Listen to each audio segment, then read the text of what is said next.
Australia High Commission is located, and behind me you can see that people are gathering around to join the protest Stop Linus Save Malaysia campaign against Linus. The main purpose of this protest was to deliver the memorandum to the Australian government regarding this issue.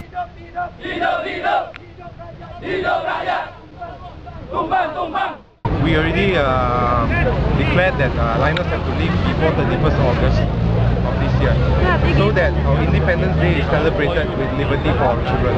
Very well listened to by the Australian representative. I think the police are very good. They did maintain safety for the public, for us as well.